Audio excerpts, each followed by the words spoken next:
বড় নেতাদেরকে দেখে শিক্ষা নেন। কথা বলেন না কেন?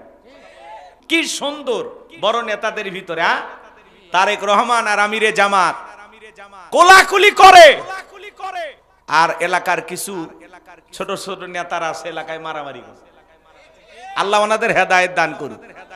বড় নেতারা একে অপরকে দাওয়াত দিয়ে বাসায় যায়, খাওয়া দাওয়া করে, এক টেবিলে বৈশা গল্প করে, আলোচনা করে, আর আপনি তাদের চাইতে বড় নেতা হয়ে গেছেন, এলাকায় তুফান তুলে ফেলে দিচ্ছেন। বেশি তুফান তুইলেন না, আল্লাহ হেদায়েত দান করুক। এজরে কোন আমিন। বড় নেতাদেরকে দেখে শিক্ষা নেন। কথা বলেন না কেন? ভাই একটু আওয়াজ দেওয়া লাগবে, আমি করব আওয়াজ, আপনারা দেবেন আওয়াজ, জবাব দিবেন ঠিক ঠিক, আলোচনা হবে কমপ্লিট। শ্রোতাদের স্পিরিটে বারে বক্তার হিট, আলোচনা হবে জায়গা মতো ফিট। আগে বলতাম কিছু আজ প্যান্ডেলে, কিছু আজ অ্যাঙ্গেলে, এখন আর অ্যাঙ্গেলে না, যা বলবো সব ডাইরেক্ট। অ্যাঙ্গেলে বলার দিন শেষ, ডাইরেক্ট বলার বাংলাদেশ। কথা বলে ঠিক কিনা? আপনারা ভয় পাচ্ছেন নাকি? বাপ রে বাপ, নির্বাচন হয়ে যায় একেবারে ঠান্ডা হয়ে গেছেন। ঠান্ডা হলে চলবে? ময়দানে থাকতে হবে, গরম থাকা লাগবে। কথা কন, এখনো ঘুমাইলে চলবে না, একটু জেগে থাকেন। কথা বোঝেন নাই? জয় পরাজয় কার হাতে? মেনে নেওয়ার দরকার নাই। যারা বিজয় হয়েছেন অভিনন্দন, আলহামদুলিল্লাহ। দেখেন বড় বড় নেতা আমিরে জামাত ডক্টর শফিকুর রহমান তার বাসায় চলে গেছেন আগামীর প্রধানমন্ত্রী বিএনপির চেয়ারম্যান জনাব তারেক রহমান। ফুল নিয়ে গেছেন শুভেচ্ছা দেওয়ার জন্য, বিরোধী দলকে শুভেচ্ছা দেওয়ার জন্য তারেক রহমান বাসায় চলে গেছেন, আমিরে জামাতের বাসায়। বড় নেতাদের ভিতরে কি সুন্দর সম্পর্ক, কি মহাব্বত, কি ভালোবাসা, নতুন ইতিহাস বাংলাদেশে। কথা বলে ডিকেরা, যে এক বিজয়ী দল পরাজিত দলকে শুভেচ্ছা দেওয়ার জন্য তার বাসায় চলে গেছে। বিরোধী দলের নেতা আমিরে জামাত ডক্টর শফিকুর রহমানকে বুকে জড়ায় নিলেন, সালাম মুসাফা বিনিময় হইল। জিজ্ঞাসা করতেছেন জনাব তারেক রহমান আমিরে জামাতকে, আপনার শরীর কেমন? আমিরে জামাত জবাব দিচ্ছেন আলহামদুলিল্লাহ। শুনেছি আপনার হার্টে সমস্যা ছিল, এখন কেমন? বলে আলহামদুলিল্লাহ। কি সুন্দর বড় নেতাদের ভিতরে তারেক রহমান আর আমিরে জামাত কোলাকুলি করে, আর এলাকার কিছু ছোট ছোট নেতারা আছে এলাকায় মারামারি করে। আল্লাহ ওনাদের হেদায়েত দান করুক। বড় নেতারা একে অপরকে দাওয়াত দিয়ে বাসায় যায়, খাওয়া দাওয়া করে, এক টেবিলে বৈশা গল্প করে, আলোচনা করে, আর আপনি তাদের চাইতে বড় নেতা হয়ে গেছেন, এলাকায় তুফান তুলে ফেলে দিচ্ছেন। বেশি তুফান তুইলেন না, আল্লাহ হেদায়েত দান করুক। এজরে কোন আমিন। বড় নেতাদেরকে দেখে শিক্ষা নেন। কথা বলেন না কেন? রাগ করতেছেন আপনারা? বাংলাদেশের ইতিহাসে এই প্রথম কোন একটি বিজয়ী দল তার পরাজিত দলকে শুভেচ্ছা দেওয়ার জন্য তার বাসায় গেছে। এটা বাংলাদেশের এক নতুন রাজনীতির সূচনা করলো। কথা বলেন ঠিক কিনা?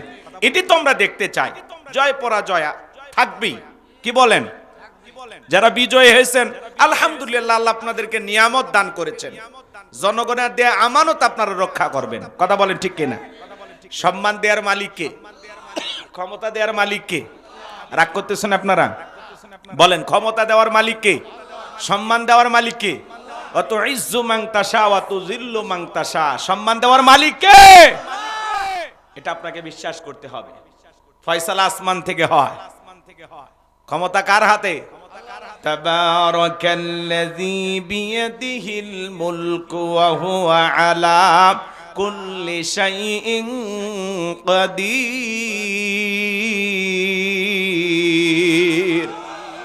মহামান্বিত সেই সত্তা যার হাতে সর্বময় কর্তৃত্ব, রাজত্ব, পাওয়ার, ক্ষমতা। তিনি হলেন সব বিষয়ের উপরে ক্ষমতাবান, তিনি হলেন সর্বশক্তিবান। বলেন আল্লাহু আকবার। তাহলে ক্ষমতার মালিক কে? জোরে বলেন কে?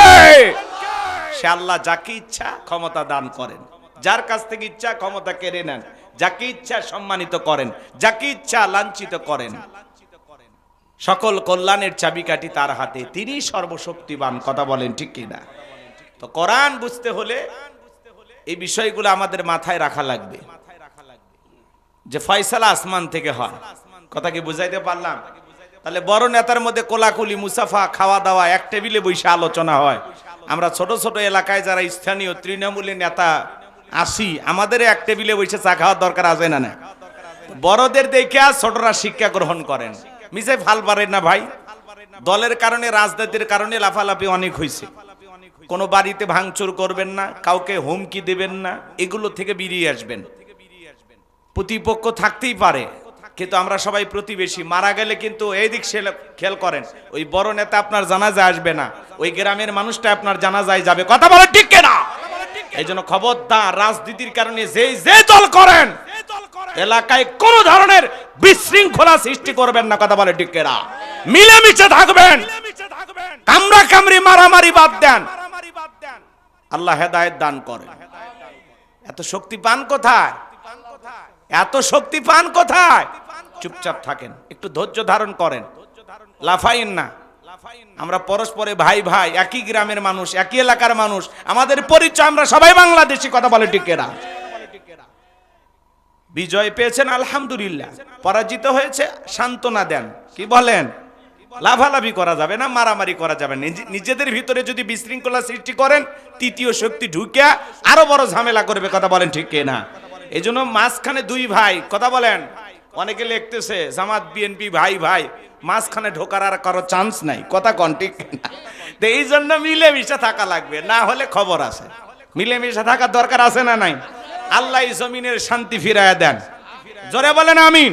আমরা যেন সবাই মিলেমিশে একটা সুন্দর বাংলাদেশ গড়তে পারি, সম্প্রীতির বাংলাদেশ, মহাব্বত আর ভালোবাসার বাংলাদেশ, সবার আগে বাংলাদেশ। চলো একসাথে করি বাংলাদেশ। আল্লাহ কবুল করেন। চিল্লা এখন আমিন। তাহলে একটু জবান ছেড়ে মহাব্বত আর ভালোবাসা নিয়ে আমার সঙ্গে তেলাওয়াত করুন। আপনারা কি মন খারাপ করছেন নাকি? এগুলো বলাতে বিরক্ত হচ্ছেন না তো? জি জি, একটু স্বাধীনতা থাকা লাগবে, কথা বলার স্বাধীনতা থাকা লাগবে। টুটি চেপে ধরার চেষ্টা করবেন না, তাহলে আবার ঝামেলা হবে।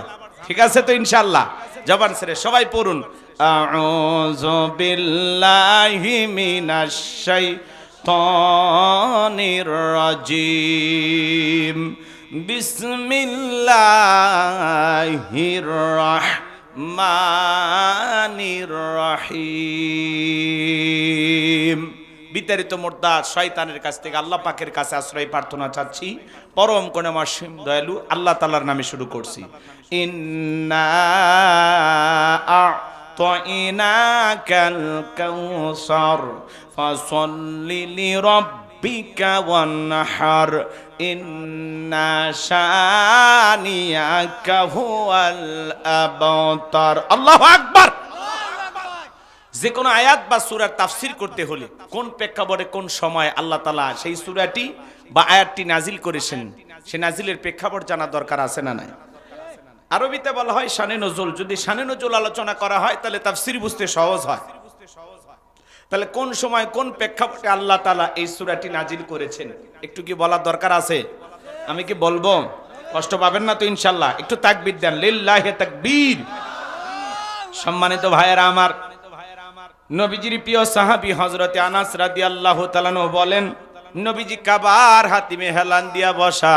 আমি তাকায় দেখি নবীজির মনটা ভীষণ খারাপ, মুখটা মলিন, চোখের কোনা দিয়া অশ্রু ঝরতেছে। হযরতে আনাস ডেকে বলেন, কিছুটা সময় অতিবাহিত হয়ে যাওয়ার পরে আমি তাকায় দেখি আমার নবীজি মুস্কি মুস্কি হাসতেছেন। আল্লাহু আকবার বলেন। হযরতে আনাস ডেকে বলেন, নবী গো, এই মাত্র দেখলাম মনটা খারাপ, মুখটা মলিন, চোখের কোনা দিয়ে অশ্রু ঝরতেছে, আবার কেনই বা মুস্কি মুস্কি হাসেন? আমার নবী কেন কাঁদেন, কেন হাসেন? এর পেছনে রহস্য আছে না নাই? নবীজির কান্না করার কারণ হলো নবীজির কলিজার টুকরা ছেলে সন্তানগুলো জন্ম নেয়, আর এক এক ছেলে সন্তানগুলো মারা যায়। আবুল কাসেম মারা যায়, আবু তাকের মারা যায়, ইব্রাহিম মারা যায়। বাবা হিসাবে নবীর মনেও কষ্ট লাগে কিনা? ছেলেগুলো জন্ম নেয় আর একে একে মারা যায়। অন্যদিকে নবীজির কাছের চাচা নাম হলো আবুল আহাব, ডেকে বলে, ভাতিজা, তোমার বংশে ভাতিজা কেউ থাকলো না, তুমি একটা লেজ কাটা, তুমি একটা নির্বংশ, তুমি একটা হাত খুঁড়ে জোরে কন্যা উজুবিল্লাহ। এই কথাগুলো বলে সমালোচনা করে। আপনারাই বলুন বাজান, আল্লাহ না করুক আপনার আমার সন্তান যদি মারা যায়, কাছের আত্মীয় স্বজনদের উচিত সান্ত্বনা দেওয়া, বিপদের দিনে সান্ত্বনা দেওয়া। বাবা তুমি সবর করো, ধৈর্য ধারণ করো, জীবন জীবন মৃত্যুর মালিক আল্লাহ। আল্লাহ সন্তান দিয়েছে, আল্লাহ নিয়েছে, মন খারাপ করো না। আল্লাহ যদি চায় বছর না ঘুরতে আবারও তোমাদের ঘর আলোকিত করে সন্তান দিতে পারেন, তিনি কে? তাহলে কাছের মানুষদের উচিত বিপদের দিনে সান্ত্বনা দেওয়া। কিন্তু নবীর চাচা আবু লাহাব এতটাই খারাপ, আবু জেহেলের চাইতে আবু লাহাব বেশি খারাপ। আল্লাহ আবু জেহেলের নামে কোনো সূরা দেয় নাই, কিন্তু আবু লাহাবের নামে দিয়েছে। কথা বলেন ঠিক কিনা? শুধু আবু লাহাব খারাপ না, ওর বউ খারাপ, এরা স্বামী স্ত্রী দুটোই খারাপ। এটা সূরা লাহাবের তাফসীর করলে আপনারা বুঝতে পারবেন, কিন্তু ওই দিকে যাওয়ার সুযোগ নাই বাজান। একে তো সন্তান হারানোর ব্যথা, আবার আপন মানুষদের সমালোচনা। কাছের মানুষ যদি সমালোচনা করে মনের কষ্টটা কমে না বাড়ে? ঘরের মানুষ যদি সমালোচনা করে, একেবারে নিকটতম আত্মীয়, খারাপ লাগে না? ওই যে যুবকেরা বলে পর মানুষে দুঃখ দিলে দুঃখ মনে হয় না, আপন মানুষ দুঃখ দিলে মেনে নেওয়া যায় না। কথা বলেন ঠিক কিনা? কাছের মানুষের দুঃখটা বেশি লাগে কলিজায়। কথা বলেন। আচ্ছা, এই পৃথিবীর জমিনে আল্লাহ তাআলা অনেক নবী রাসূল পাঠিয়েছেন, তাদেরকে আল্লাহ তাআলা সন্তান দিয়েছেন। তাদের সন্তানগুলো প্রাপ্ত বয়স পর্যন্ত, যৌবন পর্যন্ত পৃথিবীর জমিনে জীবিত ছিল। কিন্তু নবীজির একটা ছেলে সন্তানও কেন জীবিত থাকলো না? আল্লাহ তাআলা কেন তাদেরকে শিশুকালে উঠায় নিলেন? এর পিছনে কারণ আছে না নাই? নবীজির ছেলে সন্তানগুলো শিশুকালে বিদায় নেওয়ার পিছনে কারণ আছে তিনটি। জোরে বলেন কয়টি? নবীর উম্মত হিসেবে জানতে মনে চায় না আল্লাহ নবীজির ছেলে সন্তানগুলোকে কেন শিশুকালে উঠায় নিলেন? একটা ছেলে কেন জীবিত থাকলো না? এর পিছনে কি সেই তিনটি কারণ? কারা কারা শুনবেন একটু হাত তুলে দেখান তো বাজান। লিল্লাহি তাকবীর। একটু জোরে আওয়াজ দেন, লিল্লাহি তাকবীর। হাত নামান আমার ভাইয়েরা। কি সেই তিনটি কারণ যদি আমি বলতে চাই, 3 নাম্বার আয়াতের আলোচনা করা লাগবে। আমি কি 1 নাম্বার আয়াত বাদ দিয়ে 3 নাম্বারে যাব, নাকি আস্তে আস্তে শুরু করা যাক? ধৈর্য আছে তো ভাই? ধৈর্য আছে তো ইনশাআল্লাহ? একটু সময় দেন বাজানের সামনে গেলে মজা পাবেন। যুবক নিরাশ হয়ে না, তোমরা যুবক, আমিও যুবক, তোমাদের মনের দুঃখটাকে আমি বুঝি। একটু অপেক্ষা করো, যুবকদের আলোচনা হবে ইনশাআল্লাহ। মা বোন যারা আসছেন, মা ও নওগাঁর মা বোনের, আপনারা নিরাশ হবেন না। মা আপনাদের জন্য স্পেশাল কিছু আলোচনা হবে ইনশাআল্লাহ। রাগ করতেছেন? একটু মন খারাপ করেন না বাজান, সামনের দিকে যাই। আমি যে কথা বলতে চাচ্ছিলাম, নবীজির ছেলে সন্তানগুলো মারা গেলেন। তাহলে একে তো সন্তান হারানোর ব্যথা, আপন মানুষদের সমালোচনা। অন্যদিকে সাহাবায়ে কেরাম যারা ইসলাম ধর্ম গ্রহণ করে, কাফের বেঈমানরা তাদের উপর নির্যাতন জুলুমের স্টিম রোলার চালায়। হযরতে বেলাল তখনও কালেমা পড়ে মুসলমান হন নাই।